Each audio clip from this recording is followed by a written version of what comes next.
Many Cups is really an organization that's based on community development around entrepreneurship. So usually we like to feature businesses that have been in business between 1 and 5 years in our community, hear their story, and then we open it up with about 20 minutes of questions for the crowd to learn. It's really designed to be educational for both the entrepreneur and the community. 1 Million Cups wouldn't be possible without our coffee sponsor, which happens to be us, Accelerate Wealth. So I'll put my Accelerate Wealth hat on. And really what we do at Accelerate Wealth is we feature or we figure out how to unlock money for business owners through advanced tax strategies that normally a Fortune 500 company would use. We have one of 7, there's only 736 of these registered advisors in the country that can help business owners, help them increase the valuation of their business and help them understand those tax strategies and how to develop it within them. So we integrate those resources for the business owner to really help them leverage a tax code that normally they wouldn't have been exposed to. Our coffee is brought to you by Switchback Coffee Roasters, a local roaster just down the street. We encourage you to support your local roaster, and that's always been something that's been important to us, is to support a local coffee company. Our cup sponsor is the SBDC, so they provide all the coffee cups for us, and we really appreciate it. And one of the things we really appreciate is Catalyst Campus. They're our site sponsor. They let us use this facility every week, and you know, as you can see, it's just a wonderful place to gather and get together and meet. And also, I have an exciting announcement. So Turn Turtle has volunteered to bring in their video equipment, their educational media company, and they're going to be our video sponsor. So Pat, if you just have a second, if you want to tell us about Turn Turtle and what you do, we're so thankful to have you here recording our presentations for us now. It's my pleasure. We're an educational media company. We focus on things like classroom technologies, recording seminars, conferences. Our main focus is to add more to it than just covering the content of the event, but also to make it seem like the viewer is actually there to express what it was like to actually be there. Because there's a lot more to learning, as you probably know, than just the content. There's also the environment that you're learning in. So that's what we do. All right. We're happy to have video back online. That's really exciting. So with that, our first presenter is Lyrics2Learn, and we're excited to have you, Jeremy. All right. Hey, thank you very much. Appreciate it. Okay, so Lyrics2Learn is basically a reading program for kindergarten through 5th grade. My name is Jeremy Sparts. It's my company. I created it in my classroom 4 years ago while I was teaching 4th grade actually at first it was for the boys in my class to get them to read, essentially. And what ended up happening was I wrote 8 songs to iambic pentameter. It weren't even songs. It was just lyrics. And I noticed the boys would kind of bob their head because it had a rhythm to it. And fluency in speaking and reading is all about kind of rhythm, right? When we talk or when we speak, it's all about our tone, our inflection, and how we communicate what we're saying. So the boys started doing that more and more. Their scores started going higher and higher. Then the girls started getting in on it. And then I got an app and I put a beat to it, and my whole class just went bonkers because they were reading along about Abraham Lincoln or Thomas Jefferson or whatever I wrote about, but they would memorize the information really quickly. They would do repeated reading, which is a strategy a lot of teachers use to increase fluency, the rate at which students read. And the goal is to get them to read like they talk, or like we talk. And pretty soon my principal noticed, and then I had 30 kids in my classroom every morning before school as an intervention, helping other kids out. And they started going up, and I knew I had something really good on my hands. And so I'm going to show you just a little bit of a demo here. That was 4 years ago. It was 2013 when Lyrics2Learn became an official company. I got a little bit of seed funding, and since then we've grown. We now serve 30,000 students every month, all unique kids, and about 130,000 lessons kids complete every month. So this is what we're doing. We use music to really help kids connect emotionally to what they're reading, but also to make it seem like they're not actually reading. It's more like karaoke related to education and a school curriculum, and then relating that information to themselves and the world around them so they can think a little bit bigger than just your normal kind of, this is what I'm reading and I have to do it sort of thought. And I picked out financial literacy. I thought it might be a good one for this group. Thank you. Great. There's a lot of people out there who love the cash.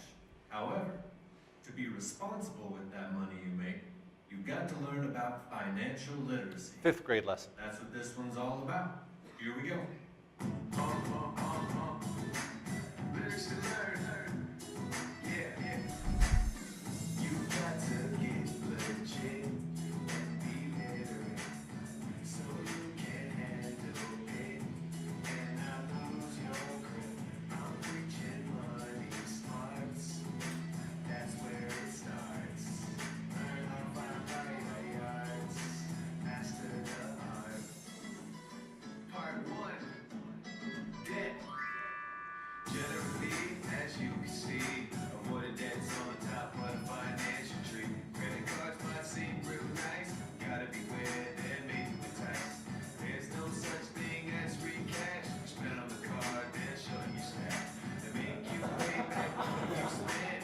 It's a little concept called interest, friend. The higher the rate, the more you pay.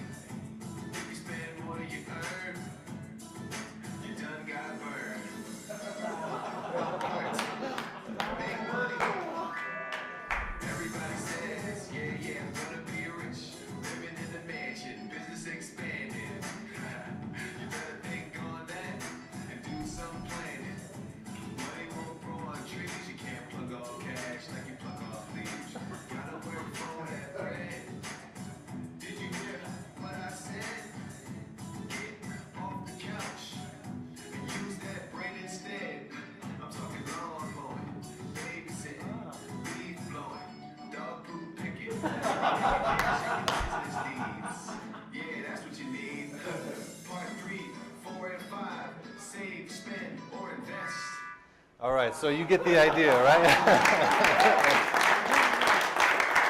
So kids learn a lot of important concepts, but they think it's really cool. 5th grade, a lot of hip hop. Those kids think hip hop is where it's at, so they're sitting there and they're reading and they're bouncing around. They're reading, and they think it's pretty cool. And all of a sudden, all this information about spending money, earning money, debt, do you invest it, do you save it, do you spend it?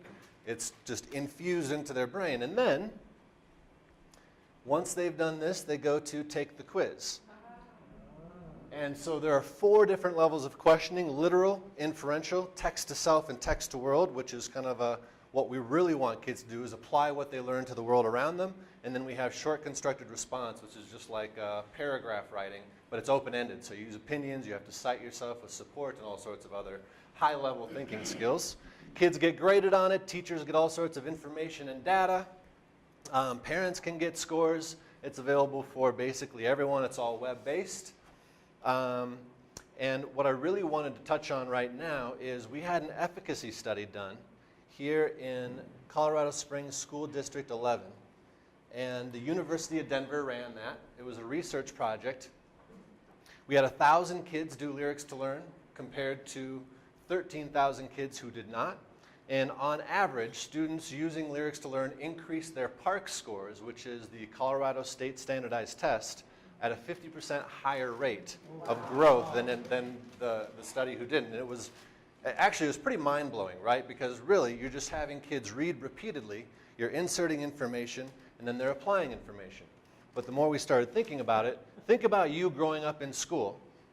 You're doing this 3 times a week, and you're essentially memorizing a short book a week. What would that do to our brains if you actually memorize a book a week?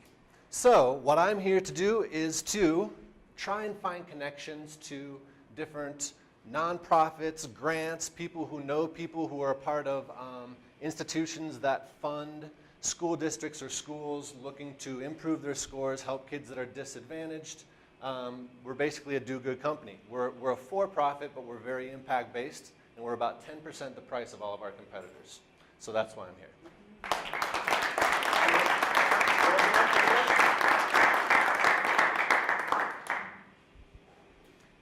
Yes, sir.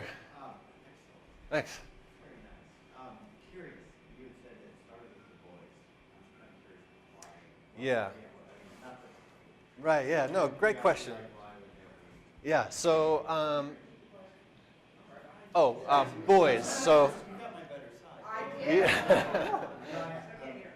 Why he started, I asked why he started with the boys, with the girls, but with the music major. Yeah, really interesting question. And as a teacher, so I taught for 15 years, and especially as kids get older, the boys, this is a blanket statement, and it's not always true, but more often than not, boys are harder to engage with educational text for some reason than girls, and they lose interest faster. Now, like I said, that's a blanket statement. There's always girls and boys who don't like what they're reading or do like what they're reading or love everything they read. But in that particular year, I had a tough set of boys who were very unruly and didn't want to read. And if you don't read, you can't improve. You can't apply any information that you're learning. You're not even actually learning, because reading is one of the main ways to do it. I wasn't a preacher sort of teacher. I was more of an interactive kind of guy. So that's what I decided to do, and it worked. Thanks. Where's the lyrics coming from? Are you writing these, or who's putting it together? Yeah, good question. So I've written about 80% of these. Most of what I wrote, that was in the first 2 years that I was doing this. And now I actually I hire teachers to do some of the writing. Teachers help me with the questions, align them to standards. And then I have 6 or 7 different musicians and producers around the country that I pay a fee to create these songs. So I'll get the lyrics to them, tell them the flavor I need, I'll give them all sorts of directions, genres, and then they'll send it back and I'll pay them, and they'll feel good and I'll feel good. Is this English only, or are you also doing Spanish or other languages? Great question. So right now it's English only. It's all we have resources for. Spanish would be the obvious next choice, and after that maybe Mandarin. Any plans to do this for adults? Because I could really use yeah. We get that question a lot. Entrepreneurs really could use this. Right. We do have an entrepreneur song, actually. But it's to teach kids about entrepreneurship. No, we don't have plans for that immediately, although I think there is definitely an application for it in a lot of different areas. I love everything. It's really cool. Something caught my eye in the first set of lyrics. Incorrect grammar. Yep. You done got burned. You done got burned, yeah. It really just was like their nails on a chalkboard. What? Yep. Explain. Yeah, so it really depends. We try to stay as grammatically correct as possible, but every once in a while I will have one of my musicians throws in something because they're kind of adjusting. We give them a certain amount of artistic freedom, and sometimes I'll send it back and I'll say, hey, sorry, this is a little bit over the top, you've crossed the line, teachers are going to kill me. And other times I'll say, this is actually kind of funny, I think this one will slide. And you'll notice sometimes, like, when You Done Got Burned, everybody kind of laughed. So we do tests with students, we do A/B tests, we do teacher panels, we do student panels, all sorts of different things. And that's always one of these, right? So I would say 98% of what we have is grammatically correct, but we'll throw in a few kind of fun things in there. Yeah, great question. Did you have a music background? I did not. My whole family's musical. I was a black sheep, but I guess it came out one way or another. I just want two things. One was a great, in the beginning when it was first going with the lyrics, I was like, where's the pictures? Where's the stuff? Right? Because I'm a guy, I'm a boy, right? At Right. Heart, right? Yep. But then after like about halfway through, I began reading it. Yeah. Right? And I think that's I think it's great that you did put all that jazz. on Exactly. it. Great. And Yeah. the other question that I have too is, or the more question is, have you thought about opening up the creation platform, whereas you're soliciting students create stuff? Or Yes. Eventually I want it to go full circle. I want middle schoolers and high schoolers producing and creating the music for the elementary schoolers. And it's moving in that direction, but education as a whole, now you're talking about a lot of resources in a school for them to do this. I do have some kids trying to write it and getting published, but that's the first step yet. Yeah. Is this available as a one-off, say that a family has as a child that they recognize it? Can they get access to it? Yes, parents can actually get it for up to 5 kids in their family for $10 a month. Yep, get it out. Go right to Lyrics2Learn, sign up. You get a free month to test it out. We kind of nurture you, educate you, teach you. Nothing's free forever. Yeah. What market are you having the most success in here in Colorado? Are you doing the homeschool market? Yeah, interestingly, it's about 95% schools and teachers right now. About 40% of our population, teachers are actually paying out of their pocket, and our goal is to move them into their school and get their school paying for it, then have the teacher present to the school, get the school to pay for it, have the school bump up the results and get the district to purchase it. So it's very kind of bottom-up sort of mentality, and so far so good. We've got our challenges, and one of them is use. Teachers are so busy. They see this, they use it, they get into it, and then the district you know, piles lots of other things. But every year, our blockers are disappearing. We're kind of attacking as we learn here. So is growth being prohibited because of a lack of operational funding, or are you just needing to generate income through sales? What Great is the question. financial- As far as business growth goes, right now we are a self-sustaining business, which feels amazing. But there's so much more we can do, and so our number one issue right now is nurturing teachers, making sure they know the value they have for the price that they have, and getting them to use it enough to show their principals the results. Because once you can prove results, principals will say, you know what, this is worth, I can see the value in this.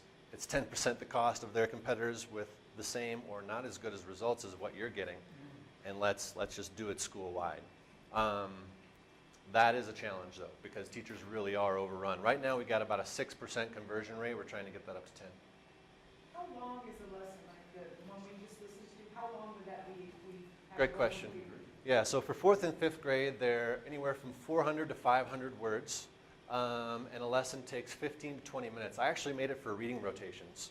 So I had something really engaging for my kids, and I could work with other kids without those kids bugging me about something, and I knew they were getting fluency, every DOK level, hitting the Common Core, applying information, and I was getting grades, and I didn't have to be there. I could be working with other kids, personalizing my own instruction, yeah. So you gave a number early on, like how many customers you have. Yep. Kind of market penetration. So I'm curious, like what your marketing strategy has been so far to acquire customers. Yeah. And then kind of what's your next 1 year roadmap look like? Yep. Because you can have the best product in the world, if you don't market it properly. Yeah. You know. Yep. So, great question. Facebook and Pinterest are our main drivers. We can get anywhere from 100 to 200 free trialers per day right now. That's not the issue. The issue is getting them in and addressing their needs in a way that allows them to use Lyrics2Learn very fluidly without doing really any work. The easier you can make this on teachers, the better it's going to be for everyone. But that's the challenge, right? In ed tech, there's so much out there. There's a lot of clutter. There's a lot of requirements by districts. Every district's different. Every school is different. And every teacher's different. So we're still working on identifying our value proposition and the exact few. Obviously, we have identified some things, right? Because we're bringing in a lot of interest and we're converting at a decent rate. But the potential is so much higher. And so literally, it's week to week. We're learning more, adjusting what we're doing different A/B tests, and improving all of our stats. And what did you say your conversion was? About 6% right now. Yep. And our referral rate's pretty high too. That's actually half of our people come from Facebook and Pinterest, and about half come from just word of mouth. Does this get the kids into literature? And I'm thinking Shakespeare. Interesting question. And there's a lot of positive side effects, one of which is just success, interest, and motivation to read in general. Not just with Lyrics2Learn, but realizing how much information is out there and how interesting it really can be. So I don't have any data that says Shakespeare, but I do have a lot of anecdotal data from teachers saying, I can't believe my students' attitude towards reading and how much has changed. The assessments that you do at the end, are they compatible with LMSs? And can you embed any of your lessons into things like Schoology and Canvas and Edmodo? Yeah, great question. Right now our API integration is a little bit tricky because it's all customized. And the company that I had create this, I created this for my kids, right? And once I learned it could be for more people, it's constantly been changing it to make it much more adaptable to different types of things that are already out there. And we're hoping actually in January that we can revamp our entire database to be much more fluid in terms of exactly that, kind of splashing ourselves onto other platforms or having other platforms kind of integrate with us. So you said you're self-sustaining at this point. Yeah. I assume that includes paying yourself a salary? Yeah, thank goodness. My wife would kill me. Yeah. I do pay myself a salary, and actually I just hired a head of sales and engagement about a month ago, and then I have a programmer, a designer, and a CTO. So I'm curious, it seems like with a product like this that you have to get so many lessons or so much before you hit that sort of magic threshold where it's got some substance. How much of your time and how much of your effort with your company is spent in like looking to the future versus filling up the basket so that you've got a full product? Yeah, that's always an interesting question. My personal belief is everything starts with, actually it's not a personal belief, it's as close as it can come to a fact. Everything starts with the teachers and the kids. And so our content and what we add to the program is we're doing it every single week based on the needs and the feedback of the people that we're trying to reach.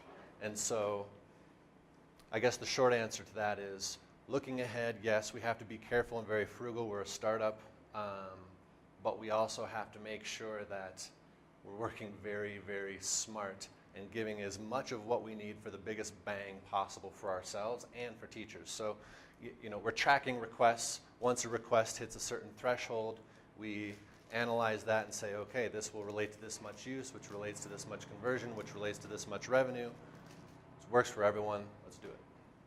Or test it and then do it. So what does that look like in terms of your resources?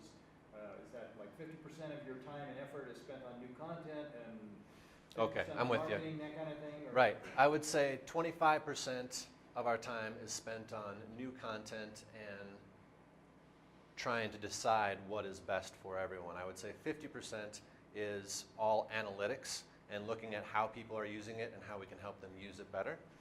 The other 25% is marketing and sales. Okay, thanks. Yeah, and my only marketing and sales person up until a month ago was just contracted about 5 hours a week. So I've heard you talk about teachers, I've heard you talk about kids, I've heard you talk about parents. Who is your customer? Teachers. Yeah, teachers are a customer. They're the ones who get their principals to pay for it. 40% of them are paying for it by themselves, which actually speaks volumes because teachers don't have a lot of money just to put into something. So there's a lot of very highly encouraging things about this, but we've got a ways to go too. There's over 2 million teachers in the U.S. This is 10% the price of a cheap 3,000 iStation. Companies that are getting basically, or at least advertising, getting 50% increase in growth and improvement. We now have research that says we're doing the exact same thing, done independently. We didn't pay for it.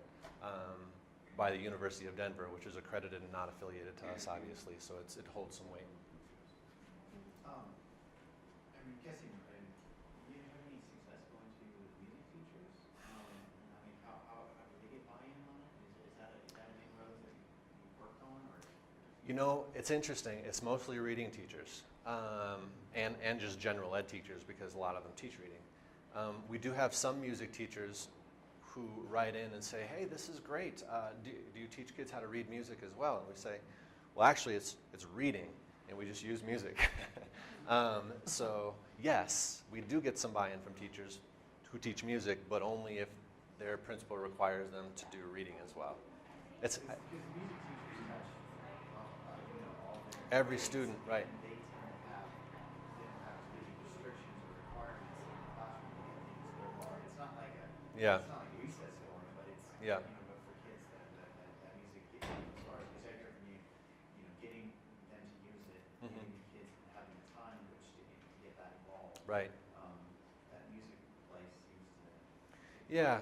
But I can see where that would be tricky. It would be too, because we really do focus on reading because it's such a such a neurologically complex sort of task. It doesn't seem like it when you're doing it, but you're using right side of the brain, left side of the brain. You're connecting emotional pathways, synapses that kids didn't even know they had start bursting in different places. It's really, there's more and more research that's supporting what we're doing, and I think that's only going to grow in terms of the brain. So how does this impact those of us who happen to be dyslexic and have to learn these? Great question. So the short answer is we don't have research on it. However, we have anecdotal evidence. Again, we have teachers writing into us literally every week asking about different types of processing difficulties or dyslexia especially. And we have a couple case studies. These are just single students where teachers have actually tracked and sent results to us saying, well, they've increased at a 20% faster rate than they were increasing before, and we were giving them, you know, read naturally every single day, trying to pound this in.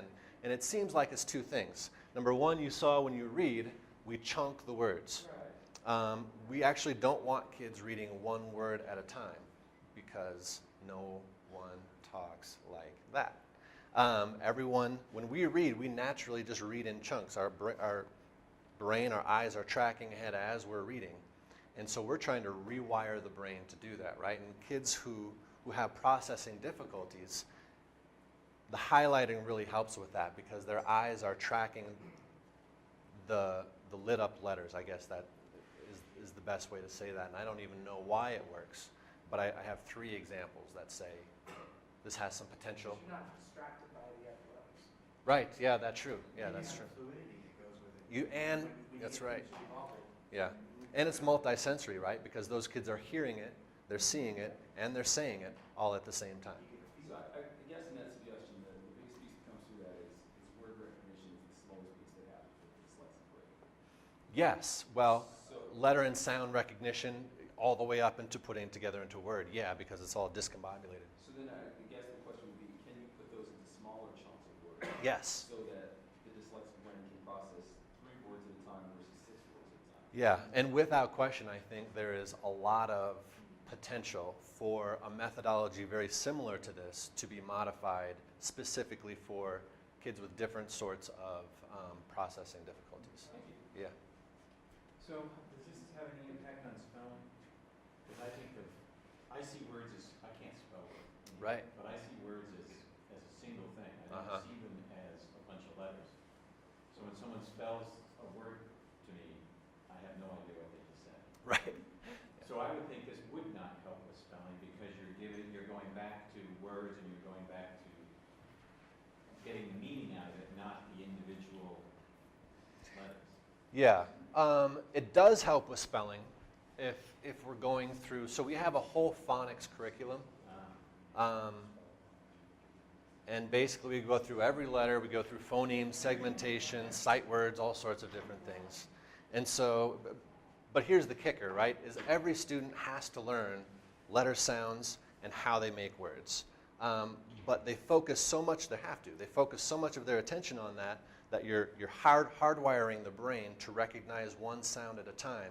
And after years of that, it's hard to unwire that. So now you've got kids, 1/3 of the country, who can't actually read fluently or apply that information in a comprehensive way to understand it because their brains are processing it in a way that they had to learn it. And so you just got to balance it out is the answer to that. You've got to say, well, yes, you need those words and letters, but you need literature, you need to put it all together, you need to be exposed to it constantly so you know how it all works together. It's a great question. I don't know if it helps spelling, I guess is the answer, but I would assume. And this will be our last question before the super special question. Right. This is I think your 3rd time coming to One Million Cups? It might be, yeah. I always, I kick myself because I get involved in other places and this is my hometown and there's not very much ed tech here. But I always try to make an effort. Yeah, it probably is my 3rd time. And you're a huge success story for us. I mean, now you're hiring staff.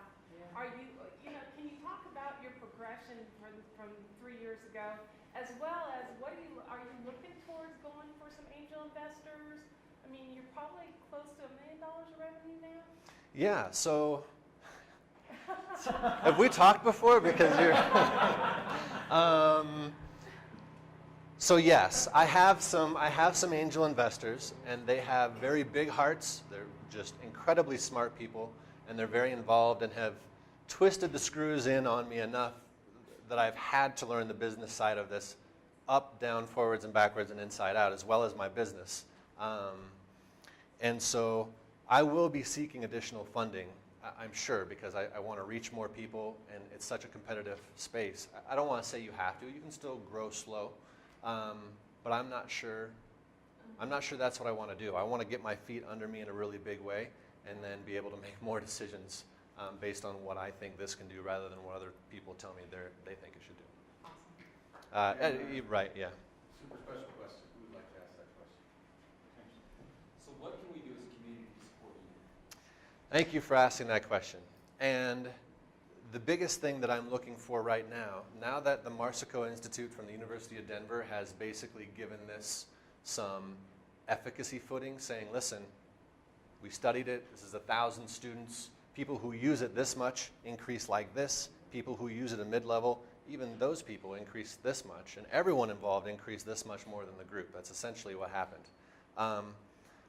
I would really like to find some foundations or even private funders who are willing to try and help a district or even a school or multiple schools essentially give us a grant funding sort of platform that says, you know what, I know you can't afford it, or at least you don't think you can afford it because you're spending money in other places, but give us 1 year, let us implement it. We have a grant right here for you. You just have to fill out some paperwork for this foundation so they know you need it, and let's see what we can do for your kids.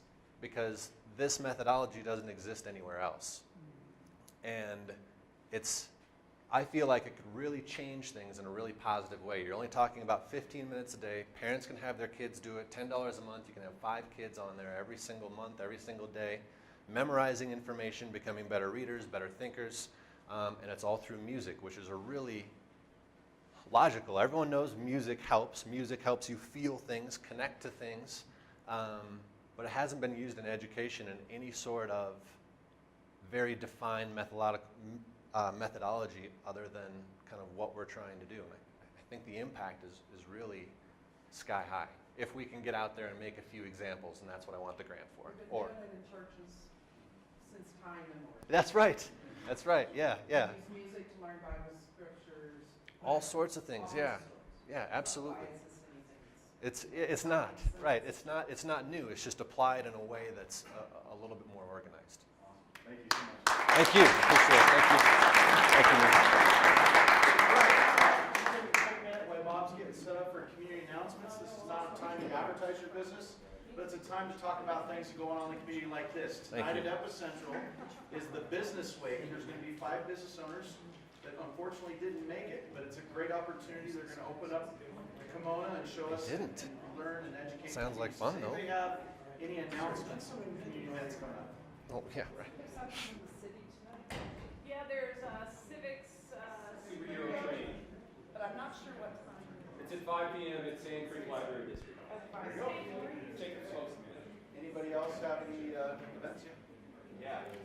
So this week it's Veterans Small Business Week. Happening right after this event today at 10:30 is a free class for veterans on VA certifications, and then followed by navigating the certification environment, followed by franchising for veterans. So all day long we're going to be having the Harvey House, free events.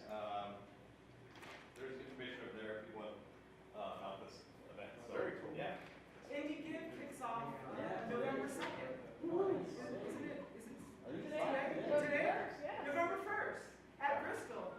And the way it works is you go there, you buy a beer, and you get to check off which nonprofit you want to support. I think there's about 75. It's a wonderful event. Check it out. Nice. Anybody else? One real quick question. If you have, this is your first time at 1 Minute Cups, you can just raise your hand really quick. 1, 2, you got 2 new people? Well, welcome. Thanks for coming today. Appreciate it.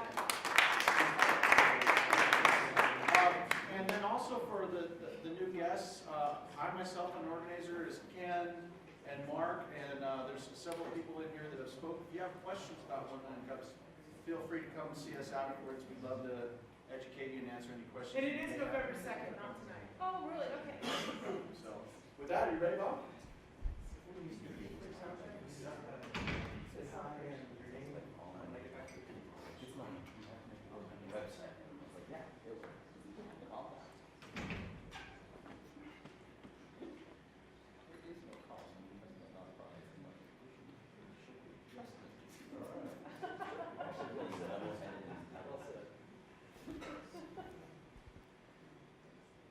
It's catching it here. All right.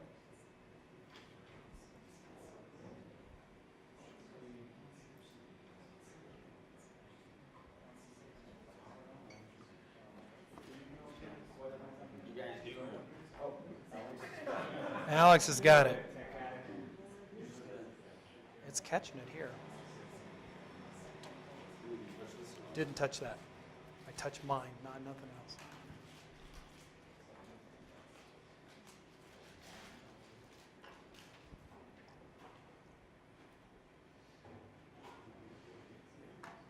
So as we reboot, I'm not going to be singing, just so you know. Right? Yeah.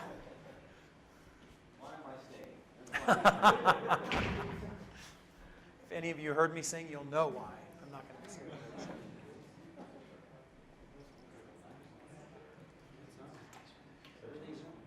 Oh, hang on. Hang on. I think I may know. Hang on.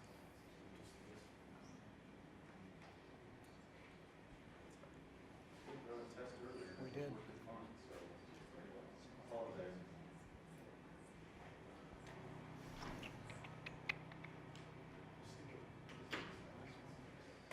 It's not feeding either the TV or the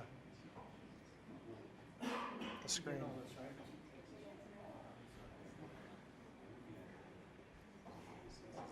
We had it plugged in and working. We tested it. See if you can get anything to come up on the screen. So you're not getting anything on the screens right now without it plugged in. We got 3 minutes left, Bob. I know. All right. Well, while they're playing with that, good morning. Good morning. Thank you so much. I remember 3 years ago when I was invited to this thing called 1 Million Cups, and I thought, sure, why not? Right, by my friend Kathy, and here we are 3 years down the road, and I'm really honored to present today. So let's talk about who we are. And I need my slides, but that's all right. So my wife Nancy and I own Kittridge Connection. We're a leadership personal growth company. And here's the great part about it. 21 years ago, I met that lady in an elevator at a convention, a country western dance convention. Now, for those that want to know more about that, we can talk about that later on. But we're also natives, 3rd generation. So in my slide, I've got a picture of my mom actually in her crib, and in the background, you can see the Front Range. You can actually see the Front Range. Anybody know where Cimarron Hills is and the water tower on Cimarron Hills?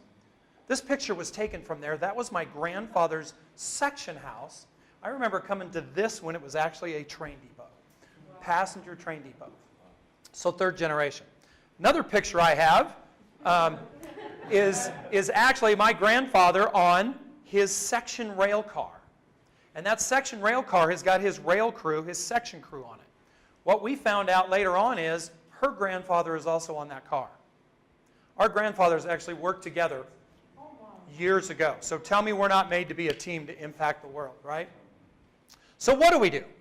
Who we are is we're firefighters, we're business owners, we're entrepreneurs, we're freelancers. We've failed and we've succeeded in the entrepreneur world. But I'll tell you, what we're really passionate about is this community.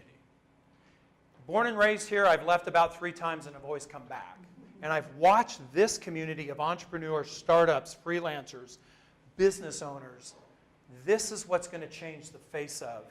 It's not DOD, it's not big business, it's folks like you that are going to change the face of this community. And we're committed to helping with that. Oh, are we repowering? Okay, all right. So but we're not getting any feed to the TV either. So in 2011, we met this guy named John Maxwell. Now, John is, for any of you know, is an author, a leadership author, personal, right? He impacts the world in leadership and personal growth. And with him, we've been able to do some things like travel to Guatemala. And 3 years ago now, I think about 150 of us went to Guatemala, and we brought leadership and entrepreneurship to the country of Guatemala. In 3 days, a group of us were able to work with over 19,000 people in Guatemala. Fast forward 3 years later, that started a movement where over 500,000 people now in that country are studying leadership, personal growth to make a difference. And we've got things that are happening in that country that's amazing. March, we head to Costa Rica. So that's our third country that we'll be going into. All that being said, some of you are going, so what? Let's hear it. Come on, I know some of you are saying, so what, right? So what? Well, what that does for us is really give us the ability to bring this now here locally. Like Jason was saying, right, we've spent so much of our time in our presentation. I have a picture of us in Australia, Guatemala. We've traveled the world and the country bringing content, this transformational leadership to other people. We're ready to bring it here, and we'd love to see it here. One, I don't want to travel so much more, right? It's nice to be able to impact our local community. So what we're doing, if you think about it, and let me get the stats here since we can't. If we look at why businesses fail, let's look at entrepreneurship and the 7, if you go to Entrepreneur Magazine, February of 2017, there's 7 key reasons why entrepreneurs fail. Lack of focus. James and I were talking about that just at the beginning. Lack of motivation, commitment, and passion. Too much pride. Taking advice from the wrong people. Lack of good mentorship. Lack of general and domain-specific business knowledge, and raising too much money too soon. If you look at those 7 factors, there's only one of those that really have to do with knowledge, right? Training. And that's where we as an entrepreneur community, I've really seen that we have a lot of things on MVP and Lean Startup Canvas and funding and investing and all those things we know how to sales and marketing and all those things we go to learn how to do, but yet we're not doing them.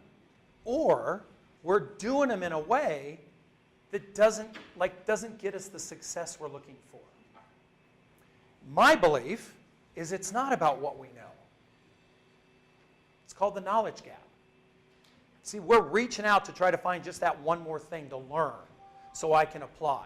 Whoa, hey! Whoa! All right. Do I get to start over? No. So how many of you have seen this in the startup, right?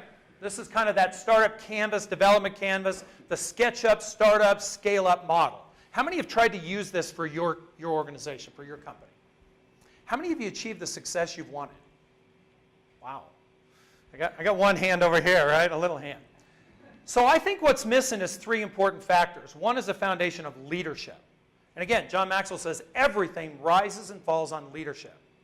Second piece is sales. Now, not how to sell your product. That's easy, right? We can hire a sales manager to sell our product. But the key to being an entrepreneur and successful is how to sell you and your vision. Working with Deb and a few things that we're doing is trying to figure out how to sell what she's got as a vision, right? Last piece is coaching. That piece is not about management, but it's about coaching. As we take our entrepreneur endeavor to the next level, it's not going to be about managing our people. It's going to be about leading our people. That comes through coaching. So what we're doing is January, we're launching this program called Leadership Mindset Academy. We're going to take all those puzzle pieces that you've got, and we're going to put them together in a way that helps you bring in the missing piece. And we've got 4 pieces of this: leadership, selling, coaching, and speaking. These are going to be standalone, but they're also going to be brought together into a program. So what we're going to do is we're going to take you from what you know over that knowledge gap to success. Right? That's what we want to do. Questions? I know I see James is standing over here, so I figured I was at the end. Questions, sir? Not bad, huh?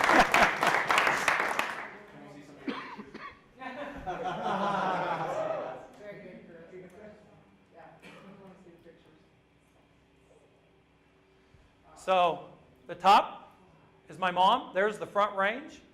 This is that section car with our grandfathers on it. That's our kids. We're parents. As of last week, we're grandparents again. November, well, we're November, right? November 1st. This month, we'll have our first great-grandchild, which is going to be kind of cool. We're also firefighters. I'm 30 years in the fire service. Nancy retired out of corporate American fire service. So most of that time was as a volunteer. We've served this community and the surrounding communities. I served for 13 years on an incident management team Teams like managed the Waldo Canyon fire, the Black Forest fire, things like that. We're also entrepreneurs. That's one of our business endeavors that we had. Almost since the day we've been married, we've been in business, in some sort of business together. We have tried to, I kind of joke about I'm unemployable. I just couldn't work for somebody. And that's John. So what we do, again, is we've worked with firefighters. We've traveled the Great Ocean Road in Australia, taught in Guatemala, here in Colorado Springs, and around. So those are the pictures. Sir, you had your... Yeah, I Did you lose it? Okay. It'll come back to you. So I'm sure a lot of us in this room have started and tried to start a number of businesses, right? I've had more failures than successes, right? But at least we're trying. And to your point, we've got the business model canvas, team canvas, and we start up, blah, blah, blah, right? So it's your belief that one of the missing components is, yeah, we know all the facts, right? But the foundation really is the leadership. Pat, can you talk more about that? Yeah, and so if you think about it, and let me go back to one of the great entrepreneurs, Henry Ford.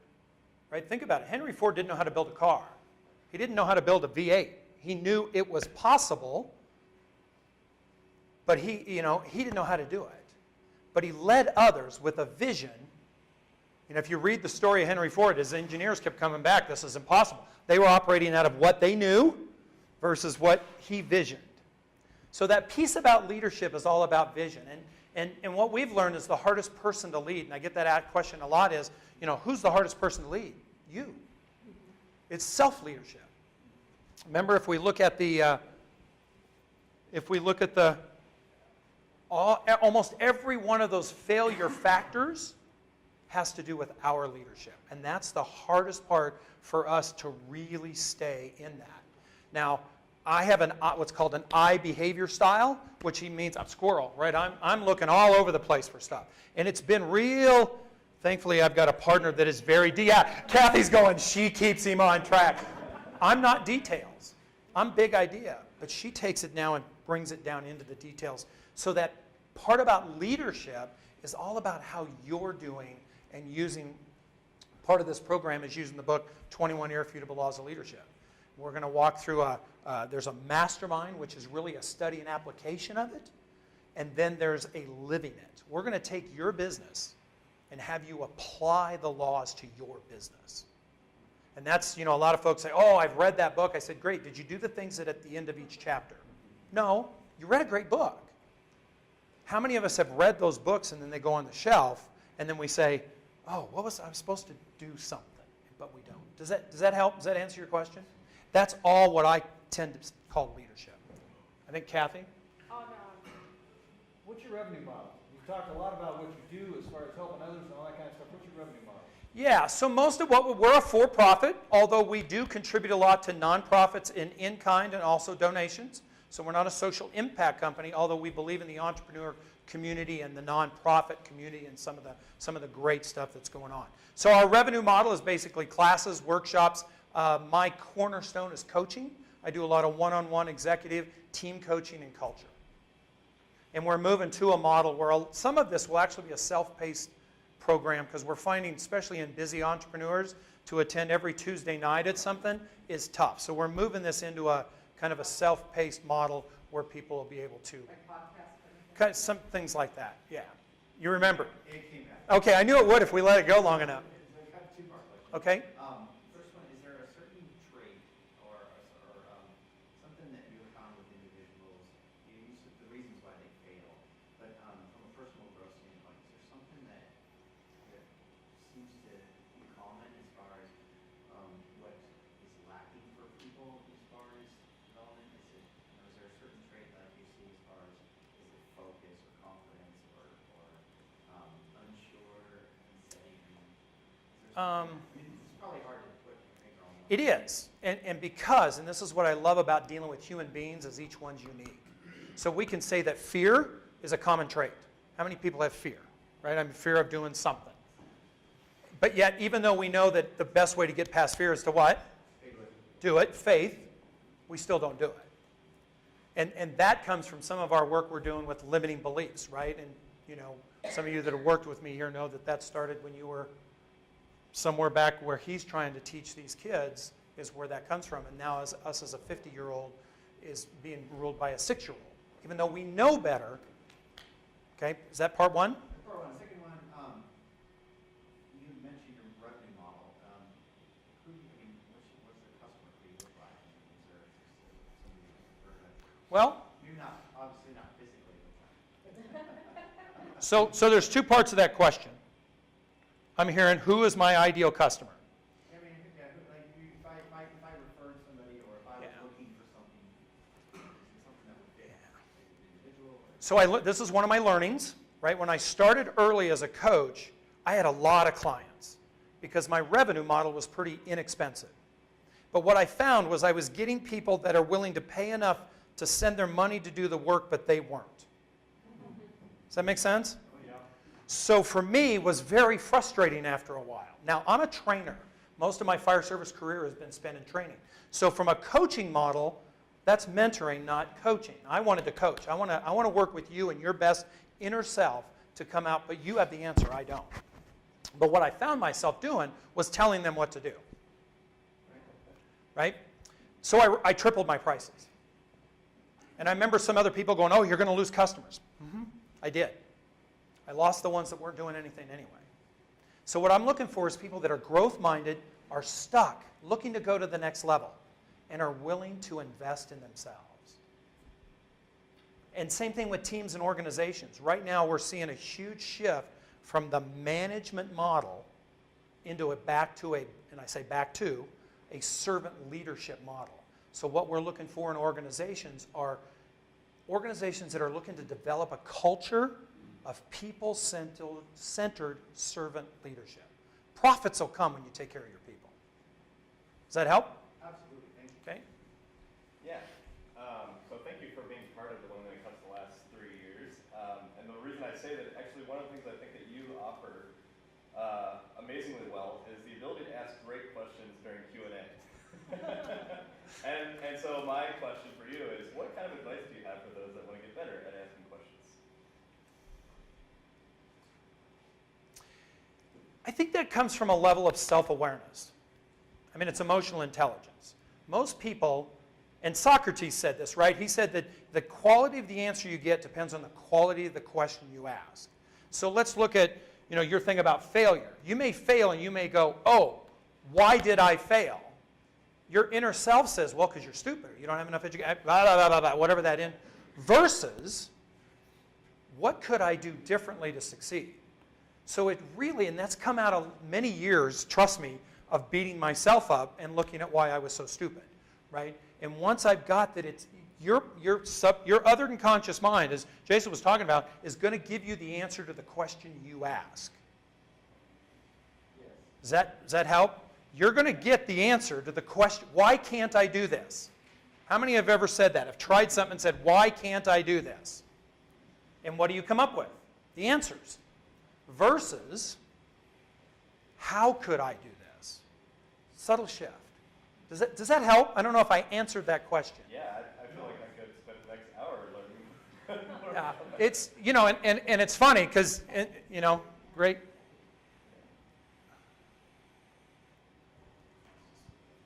This, and I love this, right? I cannot teach anyone anything. I can only make them think. Socrates said that.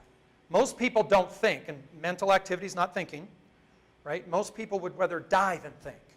I mean, serious mental, and we don't teach that enough now to kids about that critical thinking to learn how to ask the right questions. Deb. Okay, so if you are sitting here and you haven't partnered with Bob, he is providing services for my Mr. Quest escape room team building, but this was the scary part. When he and Nancy worked with me, they knew me from here only, and they identified who I was and what I was not thinking about and what I needed to make changes of just from their observation. A little scary. And then they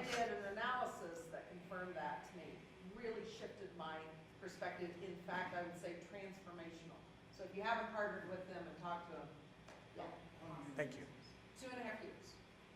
And I met them about 6 months ago. 6 months ago. Sir. I coach as well, and I totally can relate to everything you're saying and the struggle and the frustration. So thank you for that. How much would you say the gap, when we talked about failure, the work you do, how much would you say has to do with that success not really being defined and what that is for the individual, and that's where the failure comes from doing the same thing over and over, not really understanding. And expecting different results? Right. I think Einstein said that was what? Insanity. So, yeah, so how much would you say that it's really, your work becomes helping individuals shape that success so that they're not trying to reach it with these failed methods? Yep. Most of my work, what I love to do is set vision. Right? The best leadership book I've ever read says those without vision perish. And it has nothing to do with eyesight. So many entrepreneurs, many startups, many folks start here, and I'm working with a company the other day that I just couldn't get them to see this, is they're trying to figure out where to go. But have you ever jumped in your car and said, hey, take me there to the GPS? We have to do what? We've got to punch in the destination. So our other than conscious mind, and this is a world, a lot of world, and that's why I love just right as where you were at, is will not give you the destination unless it has clarity of it. And that does not mean a better leader, or I want a better business, or that, right? Your other unconscious mind does not understand better. It has no clue what that is. Working with Deb, she now changed her because we got her to focus on what does success look like, and then we work this way.